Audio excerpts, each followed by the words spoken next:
Alors, bonjour à tous et à toutes. Guy Baillargeon, votre animateur pour Téléhandicap à l'émission Attention, je marche. Donc, cette semaine, il me fait plaisir de recevoir M. Bruno Ronfort de l'organisme Kéroul. Bonjour, monsieur. Bonjour.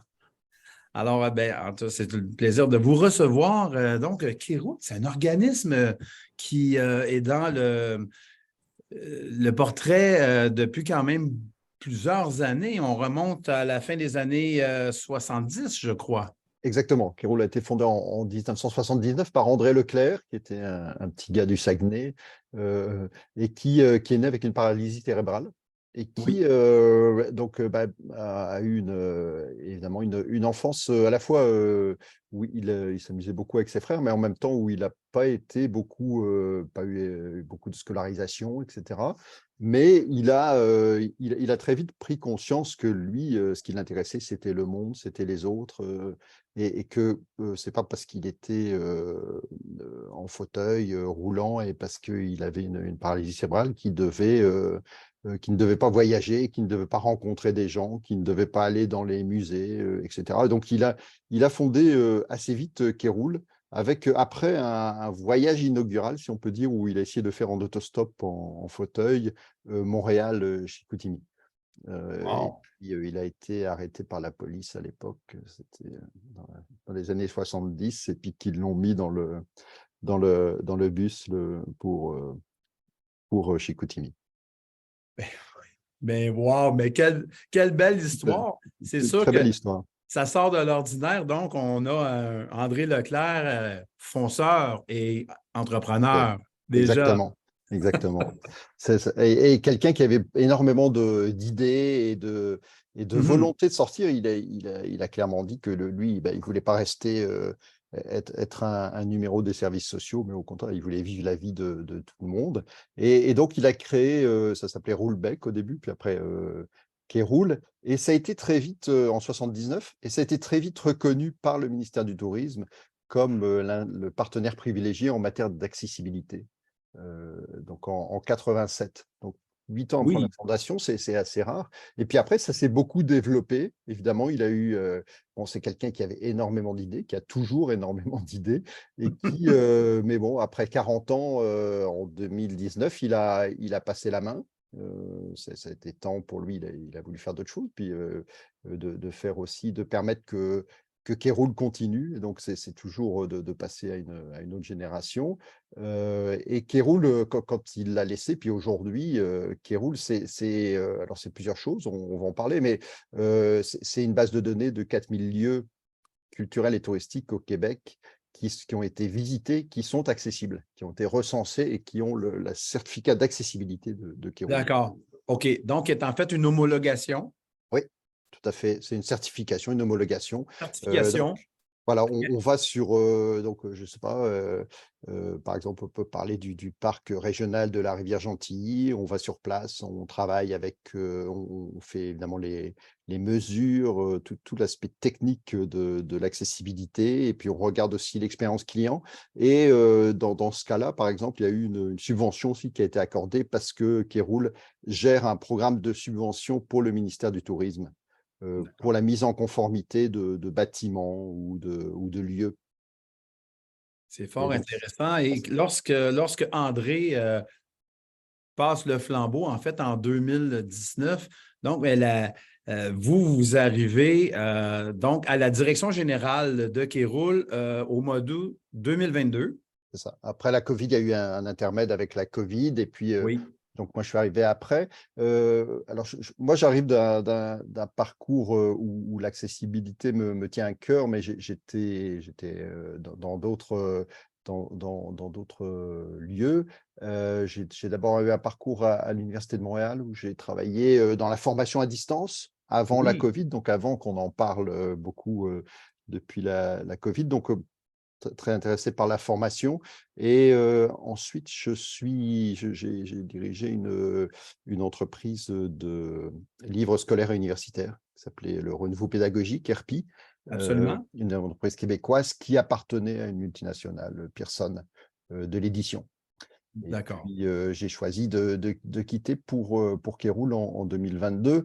Mais j'avais aussi l'accessibilité m'intéressait parce que quand j'étais dans cette entreprise de livres scolaires, on vendait des livres en Ontario et en Ontario, il y a une loi assez stricte en Ah, éducation sur oui, l'accessibilité, où c'est vrai. tout ce qu'on donne, qu'on produit et qu'on offre aux élèves doit être accessible pour tous, notamment l'accessibilité numérique. Et D'accord. ça c'est la première chose. Et la deuxième chose, c'est que j'ai été longtemps, et puis je suis encore bénévole pour le RAM, qui est le regroupement des aveugles et amblyopes du Montréal métropolitain, et où je suis sur le conseil d'administration trésorier. Et donc, j'ai été, donc pour des gens qui sont aveugles ou qui ont un problème de déficience visuelle, je suis toujours très proche de… D'accord. OK. Les personnes qui sont légalement non-voyants. Oui, tout à Ça. fait, tout à fait. D'accord. D'accord. Et puis, donc, c'est quelque chose qui est venu vous chercher il y a déjà fort longtemps, déjà, là, Oui, les personnes souffrant de handicap, les personnes à mobilité réduite. Quelque chose qui venait vous chercher de par votre parcours professionnel, en fait, là. oui, tout à fait. C'est un aboutissement. Et puis, Mhm. qui roule, c'est donc, comme on l'a dit, c'est un organisme qui a déjà, comme beaucoup d'organismes communautaires d'ailleurs, hein, comme beaucoup de BNL au Québec, qui a déjà des dizaines d'années d'existence, et donc qui a une réputation solide et puis un ancrage solide dans la société. Et ce qui m'intéressait aussi, c'est que Kéroul a plusieurs. Donc, il y a l'aspect certification dont j'ai parlé, certification ou conseil aux entreprises touristiques et culturelles principalement, mais il y a Oui. aussi tout un aspect formation à développer. Moi, comme je viens du monde de la formation, ça m'intéressait. Mhm. Alors, notamment, on a une formation, la grande formation qu'on a, c'est une formation qu'on appelle service complice, et qui est une formation pour du personnel, par exemple, du monde hôtelier ou des restaurants ou des musées, etc., sur l'accueil donc d'une clientèle qui font partie des personnes handicapées, donc de façon très large. Et puis, comment on peut accueillir ces gens-là pour qu'ils soient autonomes et pour qu'ils profitent de façon le plus autonome possible de la visite ou du lieu ou de l'hôtel. Donc, c'est une formation aux employés qui est très, qu'on donne énormément, parce que ça permet souvent, il y a l'aspect technique, hein, dont on s'occupe, la certification, mais ça ne suffit pas. Le côté humain, les gens disent, bon, d'un point de vue technique, effectivement, c'est peut-être pas parfait, mais l'accueil que j'ai reçu était tellement extraordinaire que finalement, ça a compensé. Bon, c'est ça. Donc, on a un mélange de savoir-faire et de savoir-être. Exactement. Oui, oui, c'est une Mhm. très bonne façon de le dire, oui. C'est tout à fait ça. Et puis, il faut les deux. Il faut les deux parce qu'évidemment, il faut du savoir-faire aussi. Il faut des salles de bain ou des douches accessibles. Il faut des choses comme ça, des chambres accessibles. Il faut des portes sans seuil, etc. Mais il faut aussi un accueil. Il faut aussi une possibilité d'être compris, d'être accueilli pour tout le monde. Et puis, je pense qu'on est dans un temps, c'est intéressant, je pense que la Covid nous a un peu remis une certaine humilité sociale, je dirais, où Bien on est, dit. on est, on est plus ouvert à tout le monde, finalement, et à la diversité. Puis, on s'est aperçu aussi que tout le monde pouvait être vulnérable. Absolument. Personne n'est à l'abri. Non, Pour l'avoir, il y a quelques années, puis c'est drôle que j'aimerais ça peut-être, ben, pas parler de moi, mais en fait, ouais, j'ai été placé dans une situation où on a accompagné des personnes dans un festival de musique à Montréal il y a quelques années. Et ô horreur, lorsqu'on a voulu prendre le métro, c'est pas facile, là. non. Parce qu'on est un système là, à Montréal, là, les ascenseurs, c'est exceptionnel. On commence à en avoir. Et sinon, c'est un service de navette. Donc, les personnes à mobilité réduite ou en fauteuil doivent attendre de longues minutes, sinon 1 heure et plus, pour pouvoir se Mhm. déplacer du point A au point B, ce qui en fait un peu des deuxièmes, vous savez, là, c'est comme s'ils n'ont pas les mêmes accès aux droits. Et ça, à la base, c'est comme si on les a oubliés. OK, peut-être le métro a 40 ans ou 50 ans maintenant, mais il me semble que tant qu'on n'est pas touché, on dirait, évidemment, ça ne nous touche pas. Tu sais. Donc, je trouve que Kéroul fait un beau travail de conscientisation, mais aussi de passage à l'action pour permettre à la clientèle, justement, de en fait, vous êtes la voix, le porte-parole de personnes qui autrement ne Oui. seraient pas entendues, en fait. Tout à fait, on est porte-parole parmi d'autres, hein. Il y a d'autres, évidemment, d'autres organismes qui le font. Puis il y a beaucoup d'organismes locaux qui font un excellent travail, puis avec qui on travaille. Mais c'est vrai que le transport est un Mhm. problème. C'est un problème général, pas qu'au Québec, dans le Mhm. monde, je Non. pense. Et puis, c'est pas que c'est le transport en général. On parle beaucoup de mobilité durable, etc. Donc, on voit qu'on réfléchit beaucoup au transport, mais c'est sûr qu'il y a beaucoup de progrès à faire au niveau du transport et c'est fondamental parce que si on ne peut pas sortir de chez soi, Ouais. on peut avoir tous les endroits accessibles, ça ne servira à rien. Et donc, c'est une cause qui est difficile. Puis, on sait que notre territoire au Québec est très large, C'est très, très très vaste, grand, c'est donc ça. très vaste. Et donc, c'est pas facile. Oui. Il y a aussi une question on comprend aussi une question de rentabilité, mais quand même, on peut faire des efforts par rapport à ce qu'il y a Oui. aujourd'hui, ça c'est sûr. Je pense que c'est ça. C'est une question d'allocation de ressources aussi. Puis, Ouais. si vous êtes fait sûrement un très bon travail à aller chercher les ressources là où elles sont pour les amener là où elles doivent aller. Euh, Maintenant, qui roule comme tel, vous êtes. Est-ce qu'il y a un congrès annuel ou comment ça fonctionne? Alors, C'est quoi? on a des Avez-vous membres. des antennes un peu partout, des agents d'information un peu partout? Quel est l'organigramme de cet organisme? Je Alors, suis curieux d'apprendre ça. oui, oui, on est une OBNL, donc sans but lucratif, et on a donc, comme je disais, on a trois actions particulières. La première, c'est certification conseil. Donc, on a une équipe de conseillers de conseillers en accessibilité qui vont dans les entreprises touristiques, culturelles, etc., qui donnent du conseil, qui certifient. On a l'équipe de formation qui est là aussi avec beaucoup effectivement de formateurs qui n'appartiennent pas directement à Kéroul, mais qui sont pigistes pour Kéroul, qui travaillent pour Kéroul à l'occasion. Et puis on a la troisième chose qui est très importante, c'est la promotion de tout ce qu'on a certifié. C'est-à-dire que nous, on n'est pas la régie du bâtiment, on ne veut pas certifier pour certifier, mais on Mhm. veut certifier pour que les gens en profitent. Et c'est ça notre but, c'est que tout le monde se sente inclus et tout le monde sorte pour aller profiter soit d'un aspect culturel, d'un festival, soit d'un parc, soit d'un paysage, soit d'un hôtel, soit d'un restaurant, etc. Donc nous, on est vraiment, on cherche beaucoup, on fait beaucoup de promotions, on cherche beaucoup à faire sortir tous ceux qui veulent sortir et à les aider. Il peut y avoir de l'anxiété, il peut y avoir aussi eu des mauvaises expériences par le passé. Donc, notre travail, c'est de dire, là, vous pouvez aller dans ces endroits-là. Il y a plusieurs choses qui vont être bien pour vous. Vous allez avoir le service que vous voulez. Vous allez avoir éventuellement l'assistance dont vous avez besoin.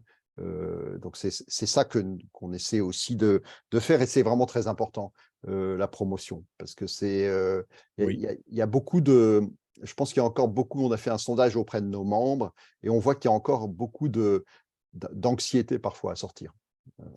Oui, ben oui, parce que les gens ne savent pas comment ils vont être reçus.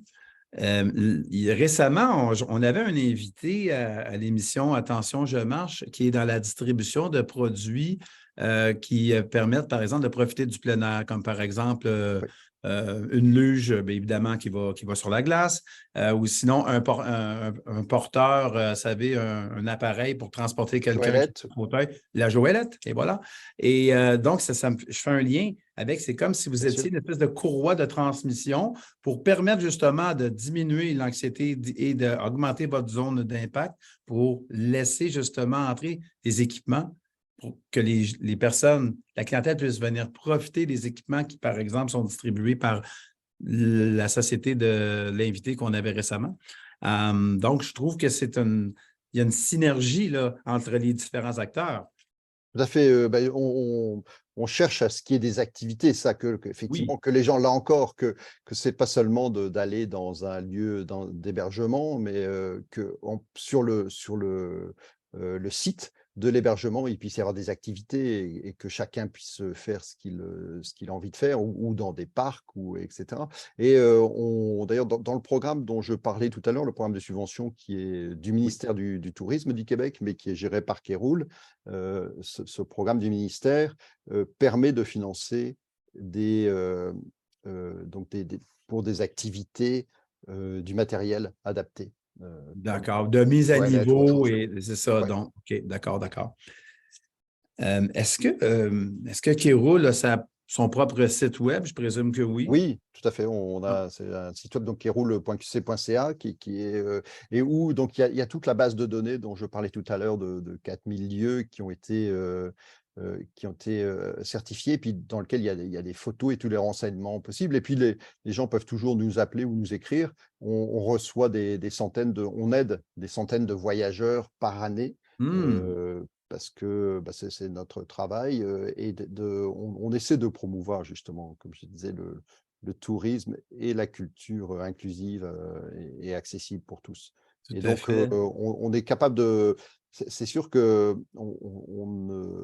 c'est difficile d'avoir un service qui est personnalisé pour chacun, parce que chacun a des besoins particuliers, mais on essaie de le faire au maximum. On n'est pas une agence de voyage, donc ce n'est pas nous qui réservons les choses, mais par Mhm. contre, on peut donner des conseils, on peut aider, et on a une certaine expérience qui nous est revenue par des gens qui ont voyagé avant nous. D'accord. Donc, vous avez cette présence-là qui est sur le web où est-ce qu'on a accès à la liste de vos 4000, Tout à des fait. 4000 endroits ou à peu près au Ouais. Québec qui sont accessibles aux personnes à mobilité réduite. Et aussi, vous êtes présent sur, j'imagine, plateformes comme Facebook, je Oui, présume. oui, on est présent sur les réseaux sociaux. On a aussi pour nos membres, on a une revue qui s'appelle Le Baladeur, Oui. qui paraît 4 fois par an et puis qui donne, qui a des reportages, on a aussi des blogs évidemment avec des retours de voyageurs qui racontent leurs expériences. On a aussi des voyageurs étrangers qui viennent parfois puis qui nous disent qu'est-ce qu'ils pensent du Québec et comment ils ont trouvé le Québec. En général, beaucoup très positif, mais avec le bémol dont on parlait tout à l'heure du transport, qui peut être parfois difficile en région. Tout à fait, oui. Tout à fait. Mais écoutez, je pense que Kéroul existe depuis longtemps. Longue vie à Kéroul. Puis Merci. bravo d'en être le directeur général. Pour vous avoir reçu ce matin, j'ai aucun doute que c'est très rondement mené, Kéroul, avec vous à la tête, comme directeur général, avec toute votre expérience, et on sent que ça vient. Vous êtes une personne de cœur et vous le faites avec Et cœur. j'essaye, oui. J'en suis convaincu. Et écoutez, M. Bruno Ronfort de l'organisme Kéroul, c'était vraiment un plaisir de vous recevoir. On va mettre en lien la page web, en fait, le site web, pardon, de Kéroul. Et puis, on va vous donner le maximum de visibilité, la visibilité à laquelle vous avez droit. Puis, on vous souhaite une excellente continuité. Merci beaucoup. Merci. Alors, je vous remercie beaucoup. Alors, mesdames et messieurs, c'était une autre émission de Attention, je marche à l'antenne de Télé Handicap. On recevait aujourd'hui M. Bruno Ronfort, directeur général de Kéroul. Alors, portez-vous bien et surtout, gardez le sourire. Salut, à la prochaine.